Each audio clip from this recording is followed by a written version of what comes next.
신기회 키워드로 본 2022년 위드 코로나는 이제 현실이 됐습니다. 그 해법을 우리 동네 골목 상권에서 찾아봅니다. 이해충돌 논란으로 국민의힘을 탈당했던 박덕흠 의원이 지난 연말 복당한 사실이 뒤늦게 밝혀지면서 논란이 일고 있습니다. 대학별 정시 모집이 마감됐는데 국립대는 선전한 반면 일부 사립대는 미달하는 등 희비가 엇갈렸습니다. 청주공항의 지난해 국내선 이용객 수가 개항 이후 최다 기록을 세웠습니다. 해외로 가는 하늘길이 막히자 제주 여행객이 급증했습니다. 여러분 안녕하십니까? 계속해서 뉴스투데이 충북 소식입니다. 어제 충북 코로나19 발생 현황부터 알아보겠습니다. 신규 발생 확진 환자는 51명입니다. 지역별로는 청주 23명, 충주 4명, 제천 6명, 단양 5명, 음성 4명, 진천 2명, 증평 3명, 보은 2명, 옥천 1명, 영동 1명이 확진됐습니다. 충북 누적 환자는 11,811명, 누적 사망은 114명입니다.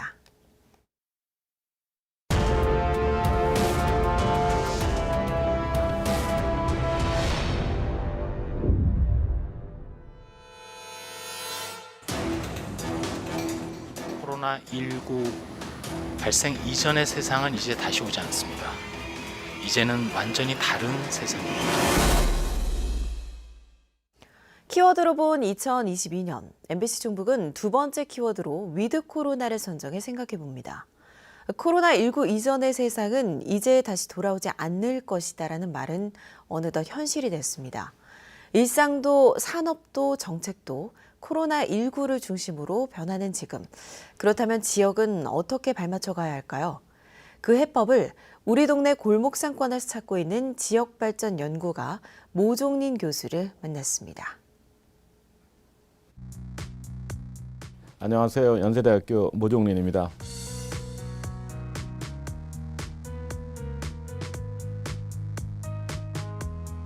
코로나가 시작되면서 아무래도 생활 반경이 좁혀지다 보니까 자기가 사는 동네 중심으로 살게 됩니다. 옛날에는 우리가 여행도 해외로 가고 멀리 갔는데 이제 그 장기 이동 자체가 위험하니까 잘 안 하는 거죠. 많이 여행을 못 하니까 일단 이제 생활 반경이 좁혀지고, 그러니까 자기 집에서 이제 시간을 많이 보내고, 그죠? 근데 이제 동네를 자꾸 보다 보니까 생각했던 것보다 굉장히 좋은 거예요. 아, 우리 동네에도 이런 게 있는지 몰랐구나. 이렇게 되면서 동네에 대한 관심이 오히려 더 커진 거죠. 그 동네 가게 매출도 늘고, 동네에서 소비를 많이 하면 당연히 기업들이 이제 동네에 많은 상품을 출시하려고 하고, 그래서 동네 중심 생활이 어떻게 보면 로컬 경제의 기반이 되고 있다, 이렇게 보시면 될 것 같아요. 예. 지역에도 이제 로컬을 주도하는 상권은 골목 상권이에요. 근데 골목 상권은 로컬 크리에이터들이 들어가서 민간에다 자생적으로 만든 상권입니다. 지금 특히 MZ세대 청년 여행자들은 다른 데서 사지 못하는 걸 사고 싶다. 다른 데서 할 수 없는 경험을 하고 싶다. 이렇게 나가니까 그 수요를 만족해야 될 거 아니에요. 그러려면 다른 데 없는 콘텐츠를 누군가가 만들어야 되잖아요. 충주 문화가 어디에 살아있느냐 하면 골목길에 있는 거죠. 그 건축물이나 거기 어떤 골목 문화, 주민 문화가 스며들어 있기 때문에, 그래서 골목길이 로컬 크리에이터한테 굉장히 창업하기 좋은 장소가 된 겁니다. 서점이라든가 수제 맥주, 커피 전문점이 중요해요. 그리고 이제 베이커리, 이런 가게들이 먼저 들어가요. 모든 골목 상권이 그렇게 첫 가게가 있고 몇 개 가게 중심으로 성장해요. 그러면 이제 상권으로 활성화되면 그 다음에 사람들이 거기 모이기 시작하면 디자이너나 어떤 건축가들, 그리고 이제 스타트업들이 들어가면서 단계별로 성장합니다. 단계별로. 지역 소도시도 그 안에 작은 규모라도 창작자들이 이끌어가는 생태계가 있어야 되는 거죠. 중심지가 골목 상권이라고 저는 생각합니다. 개성 있는 제품이나 서비스를 내놓는 그런 세상, 어떻게 보면 창조경제, 문화경제로 지금 우리가 가고 있는 상황이니까, 로컬에서 기회가 많지 않다고 생각하는 사람들은 기본적으로 산업사회 마인드가 있어서 그런 거예요. 뭐든지 대량 생산해서 대량 소비로 가야 되고 뭐 전 세계 수출해야 되고 뭐 글로벌 대기업이 돼야지 그게 경쟁력이 있다 이렇게 그런 사고방식 가지신 분들인데 창조산업 중심으로 가버리면 그렇게 경제가 움직이는 게 아니고 작은 기업이라든가 1인 기업이라든가 소상공인 뭐 어떤 스타트업 어떤 창의성 기반으로 어떤 커뮤니티를 만들어서 서로 보완하는 도시산업 생태계를 만들어서 성장하는 그런 경제로 가고 있어요. 이미 많이 그쪽으로 왔고. 그랬을 때 지역의 문제는 창조 커뮤니티를 빨리 구축해야 되는 거 아니에요. 그렇죠? 근데 그 창조 커뮤니티가 한 기업의 어떤 중심으로 형성되는 게 아니라 다양한 그런 능력을 가진 크리에이터들이 모여서 만드는 생태계예요. 그런 차원에서 로컬 크리에이터가 중심적인 역할을 할 수밖에 없는 거죠. 현재 상황은 로컬 크리에이터가 아니면 로컬 브랜드가 절대적으로 부족한 상황입니다. 그 많은 그 창업가를 투입시켜서 더 좋은 그 로컬 브랜드를 만들어야 되는 그런 상황이라고 생각합니다. 단기적으로 우리가 성과를 내려면 저는 그 장인대학이라는 개념으로 해서 그 장소 기반 창업이라고 그래요. 장소를 먼저 정해줘서 그러면 충주나 뭐 청주에 시내에 이제 10개 공간을 확보를 해서 거기에 그 공간에서 창업할 사람들을 모집하는 거죠. 그럼 동네가 필요한 가게를 생각해야 될 거 아니에요. 이 동네를 둘러보고 그럼 여기에 어떤 공간이 맞고 여기 커뮤니티를 어떻게 연결하고 내가 이 동네에 맞는 컨텐츠가 뭔지를 일단 그런 기본적인 세 개의 문제예요. 공간 기획, 컨텐츠 개발, 그리고 커뮤니티 디자인.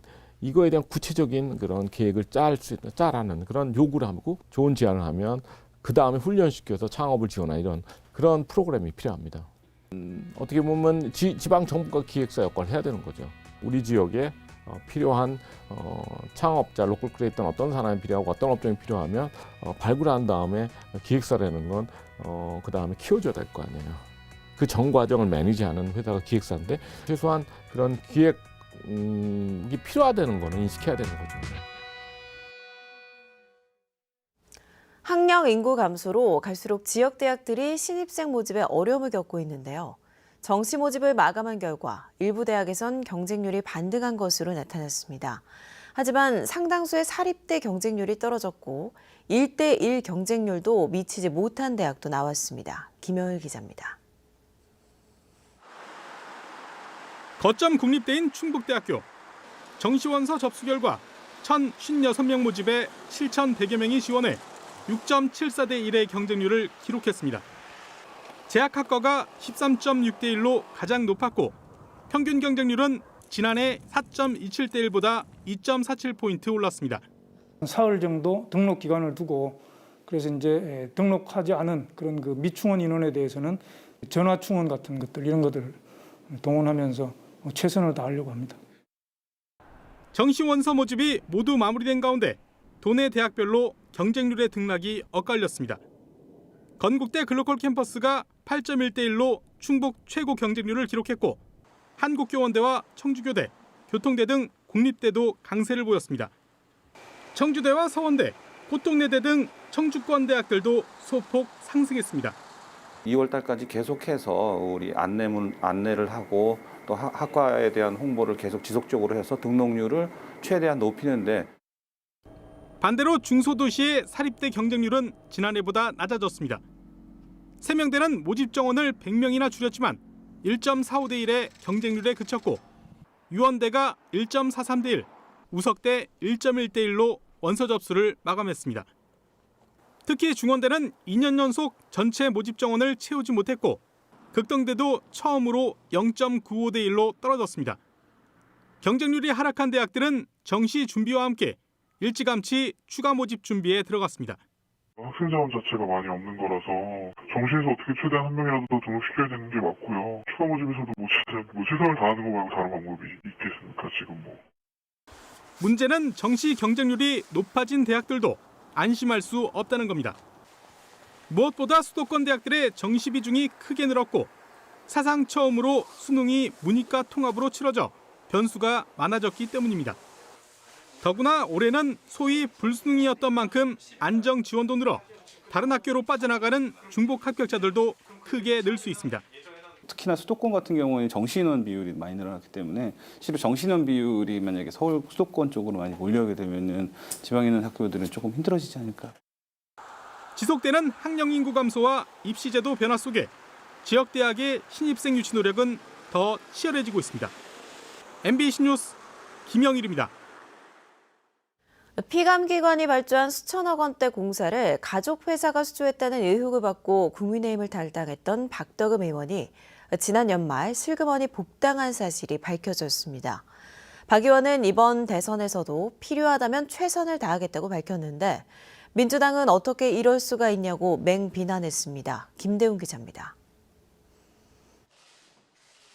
지난 2020년 9월 박덕흠 의원은 자신의 일가족이 운영하는 건설회사들이 피감기관에서 수천억 원에 이르는 공사를 수주했다는 의혹이 확산되자 국민의힘을 탈당했습니다. 하지만 이해 충돌이 없었다면서 정치적 희생양이라고 주장했습니다. 저는 오늘 국민의힘을 떠나려 합니다. 당에는 더 이상 부담을 주지 않도록 당적을 내려놓는 것이 맞다는 판단을 스스로 했습니다. 15개월 만인 지난달 28일 박덕흠 의원은 국민의힘 충북도당에 복당 신청을 했고 이틀 만에 정우택 도당 위원장이 당원 자격 심사위원회를 열어 입당을 허용했습니다. 이 같은 사실은 닷새가 지나서야 외부에 알려졌습니다. 박 의원은 이해충돌 의혹을 받은 것은 국민들에게 송구하다면서도 지난 1년 4개월 동안 검찰과 경찰에서 조사 한번 받지 않았다는 점을 강조했습니다. 제가 이제 야당 국회의원 입장이고 그런 상황이었으면 제가 소환도 받고 뭔가 벌써 처벌이 있어야 되지 않았었나. 또 윤석열 국민의힘 선대위가 지난달 자신을 충북 공동총괄선대위원장에 임명했다 1시간 만에 철회한 것에 대해서는 애초에 자신의 의사는 물어본 적도 없었다고 해명했습니다. 다만 필요하다면 이번 대선에서도 최선을 다해 역할을 할 것이며 충북도지사에는 절대 출마하지 않을 것이라고 여러 차례 밝혔습니다. 대선에는 제가 이제 우리 이쪽 충북 지역에서 뭐 필요하다 하면 뭐 저한테 연락이 오겠죠. 그러면 제가 또 최선을 다해서 또 열심히 해야죠. 민주당 충북도당은 국민의 눈높이와 전혀 맞지 않는 꼼수 복당이라고 비판했습니다. 꼼수 탈당 당시부터 우려됐던 꼼수 복당이 현실화됐습니다. 박덕흠 의원과 꼼수 복당 공모자 국민의힘 충북도당의 뻔뻔함에 개탄을 금할 수 없습니다. 삼선 중진인 박덕흠 의원이 국민의힘에 복당하면서 대선과 지방선거에 어떤 영향을 미칠지 주목됩니다. MBC 뉴스 김대웅입니다. 증평군 직원 한 명이 코로나19 확진 판정을 받아 군청 2개 과를 임시 폐쇄했습니다. 증평군은 지난해와 올해 확진 직원이 근무했던 사무실 2개 과를 폐쇄했고 동료 직원 56명에 대해 PCR 검사가 벌인 결과 음성 판정을 받았다고 밝혔습니다. 증평군은 확진 직원의 동선을 파악하고 있고 음성 판정을 받은 직원들 가운데 밀접 접촉자를 분류해 재택근무 등 조치를 취할 방침입니다. 청주 지역 요양원에 있던 80대 여성이 화이자 3차 접종을 마친 이후 숨져 보건당국이 인과성을 조사하고 있습니다. 해당 환자는 지난해 11월 24일 화이자 접종 이후 다리에 부종이 생기는 부작용을 호소하다 지난 2일에는 호흡곤란 등의 증상으로 병원에 입원했고 지난달 24일에는 뇌경색 증상으로 사망했습니다. 보건당국은 장례 절차가 끝난 뒤 유족 신고가 접수돼 인과성을 조사하고 있다고 밝혔습니다. 추목 지역에서 백신 접종 이후 사망했다는 신고는 68건으로 늘었습니다. 지난해 청주공항 국내선 운송 실적이 1997년 개항 이후 최고 기록을 갈아치웠습니다. 연간 이용객 300만 명을 넘었던 2019년 국내선 기록보다도 11만 명 이상 늘어난 건데요. 여행 수요가 되살아난 건 다행인데 코로나19로 급증한 공항 적자에는 큰 도움이 되지 않는다고 합니다. 정재원 기자가 취재했습니다. 급감했던 국내선 항공 수요가 회복된 건 코로나 발생 2년 차인 지난해 2월부터입니다. 8월 한 달을 제외하면 내내 증가세가 이어졌고 4분기 석 달 동안에만 약 80만 6천 명이 청주공항을 통해 제주를 오갔습니다. 지난해 연간 이용객은 262만 8,257명. 청주공항 개항 이후 최고 기록으로 코로나 첫 해 대비 36.7%, 이전인 2019년보다도 4.6% 늘었습니다. 인천공항이 너무 크니까 제주 가는데 너무 오래 걸릴 것 같기도 하고 좀 그래서 그냥 작고 그래도 최대한 가까운 곳으로 온 거예요. 여행 수요가 되살아난 측면도 있지만 주된 원인은 국제선 중단에 따른 풍선 효과로 분석됩니다.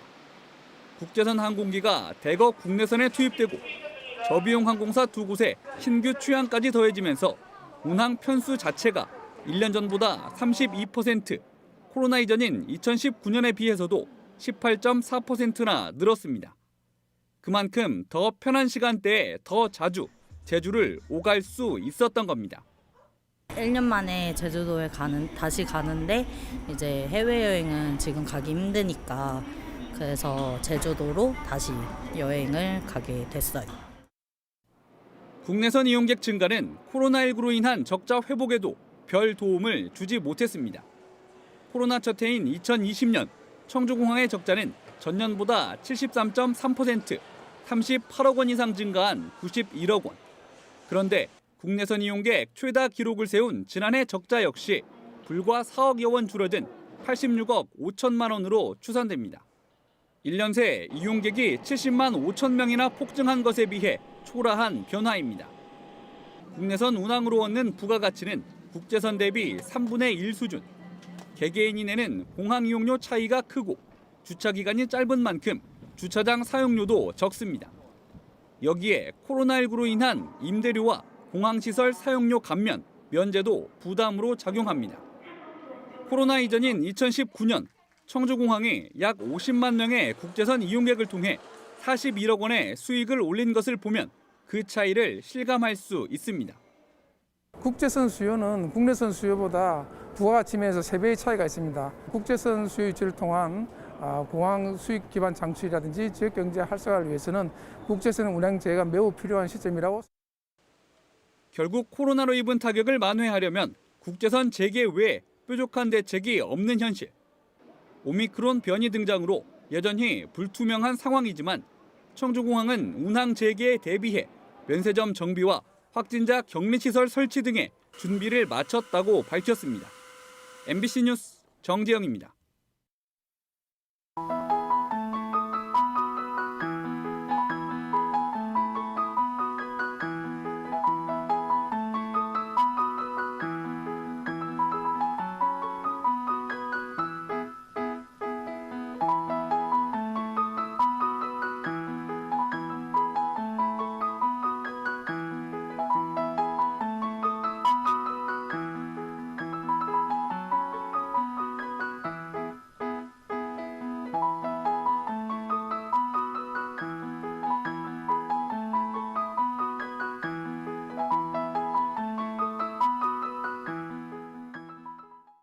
밤 9시를 넘어서까지 불법 영업을 하던 노래방 업주와 손님들이 무더기로 적발됐습니다. 청주 흥덕경찰서는 지난 3일 10시 20분쯤 심야 영업을 하던 내덕동의 한 노래방을 적발해 업주 1명과 손님 15명을 감염병 예방법 위반 혐의로 불구속 입건했습니다. 업주는 간판불을 끄고 출입문을 잠근 채 영업하다 경찰과 구청 직원들에게 현장에서 적발됐습니다. 현재 거리두기 지침에 따르면 유흥시설, 노래방 등은 밤 9시까지만 운영할 수 있으며 이를 어길 경우 업주와 손님 모두 300만 원 이하의 벌금에 처할 수 있습니다. 헤어진 여자친구를 지속적으로 괴롭힌 30대가 구속돼 검찰에 넘겨졌습니다. 청주 청왕경찰서는 지난달 31일 헤어진 여자친구를 찾아가 괴롭힌 30대 남성에 대해 앞서 수차례 폭행하고 협박한 정황을 확인해 스토킹 처벌법 위반 등의 혐의로 구속 송치했다고 밝혔습니다. 경찰은 최초 신고 이전에도 과거 여러 차례 피해를 당했다는 점에서 사안의 중대성이 크다고 구속 사유를 밝혔습니다. 청주시 문이면 대청호 인근에서 카페를 운영하면서 불법 행위를 한 업주들이 적발됐습니다. 금강유역환경청과 청주시는 대청호 내 사업장들의 잦은 불법 행위로 식수원 오염이 우려됨에 따라 지난해 말 합동 단속을 벌인 결과 건축물 무단 증축과 식품위생법 위반 등 카페 2곳에서 위법 행위 3건을 발견했다고 밝혔습니다. 이 중 한 곳은 마을 공동 구판장으로 허가를 받아놓고 무허가 카페를 운영해오다 지난해 벌금형을 선고받기도 했습니다. 금강역 환경청과 청주시는 적발된 업체에 대해 시정명령 등 행정처분을 내리고 추가 단속을 이어나갈 계획입니다.